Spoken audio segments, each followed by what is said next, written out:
उत्तर निर्वाचन मंडली हूँ मोर परिवार मो परिवार समस्त गुरुजन माँ माने युवबंधु माने छात्र माने समस्ते आज तांकर स्नेह सदा आशीर्वाद रे आज माननीय मुख्यमंत्री मते पुनर्बार दुईथर द्वितीय बार टिकेट देथिबारु मो माननीय मुख्यमंत्री पाखे चिरऋणी ता सहित उत्तर निर्वाचन मंडली समस्त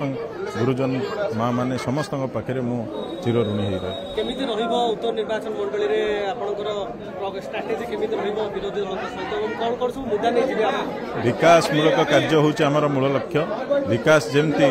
विगत 5 वर्ष रे हेइछि विकास मूलक कार्य सेमती आगामी दिन में किभली भाव में विकास मूलक कार्य को आहुरी त्वरान्वित करा जिवो आहुरी शालीनत करा जिवो ताकू आहुरी केमती आगे निया जिवो सेटा ही हमर मूल लक्ष्य रहबो। भुवनेश्वर रे अनेक निर्वाचन मध्ये विकास होउछि सेबली नवीन पटनायक मध्ये अनेक विकास होउछि